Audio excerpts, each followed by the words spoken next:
Unattainability of God. Recognizing His fundamental nature. BD number 4877. April 9, 1950, no human spirit will be able to grasp me as long as it has not united with me, with my eternal Father Spirit. And this union with me is an act which necessitates utmost willingness to enter into my will, thus it means conforming to my fundamental nature. Only what has become as one with me is able to recognize me, otherwise it is mere faith and not complete realization. The human being's spirit certainly has the ability of insight but never by itself, only in unity with me. It is a spark of my eternal Father Spirit, it is part of me which came forth from me and keeps in permanent contact with me, but only the human beings will brings it to a state where it can function. And this will has to subordinate itself to me, then the spiritual spark can become active in the person. But it can often take a long time until the human beings will awakens the spirit in himself, and this time is lost for eternity. The human being's earthly progress in the state of ignorance is futile for the soul, as then it will only live for the world, it is not yet able to understand the meaning and purpose of its earthly life, it has not yet got in touch with its inner spirit and is completely blind. Only the awakening of the spiritual spark in the person will safeguard the soul's higher development, its maturing. For the awakened spirit will persuade the soul to turn away from the world and listen to the Spirit's voice, and then there will be a dawning, the darkness will be dispersed by light. And the Spirit will edify the soul about my being, about my working and my continuous care for my living creation.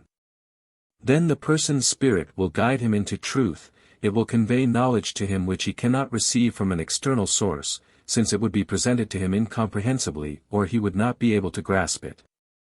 Then the Spirit will persistently urge the soul towards a unification with me since, being part of me, it also wants to draw the soul unto itself, hence unification with me should also become the soul's aim. The human being will only start to appreciate my fundamental nature when he has reached a certain degree of maturity, even then he will never be able to fathom it in its full profundity. He cannot grasp it as a human being, and even a being of light is still very distant from me, although permeated by my strength and therefore blissfully happy. It is impossible to completely ascertain my fundamental nature, for I outshine all other beings of light and strength and therefore I am incomprehensible to every being, even when it has achieved the highest degree of perfection. If it were possible to comprehend me, I would not be infinite, neither in perfection nor in power. Yet precisely this incomprehensibility fills a being of light with bliss, so that it is able to look up to me and love me ever more profoundly, so that it will constantly strive towards me with longing and will always receive fulfillment of its desire. The fact that I am unattainable to the being will intensify its love because, in awareness of my unattainability, it will regard my love as the greatest gift. Yet on the other hand, my living creation is inseparably connected to me. Its self-inflicted imperfection, its thoroughly contradictory state to my fundamental nature does not limit my love for it and eternally will not induce me to disown it, thus, to separate myself from it.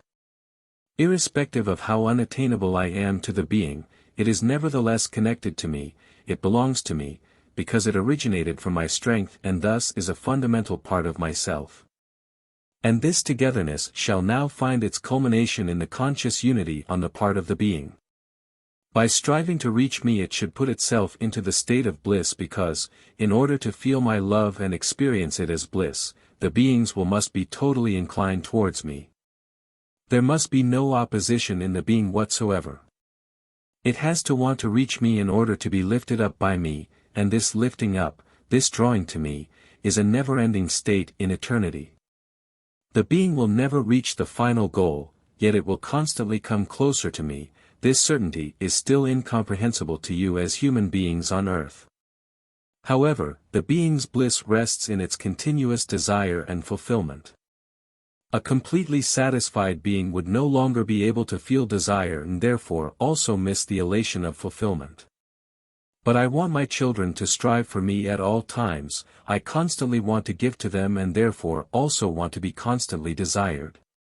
And thus, as the final goal, I will stimulate the beings into utmost love and yearning, but always remain above my living creations, not due to lack of love but because of my greater than great love, for I want to bestow never-ending joy, because my love can never cease in all eternity.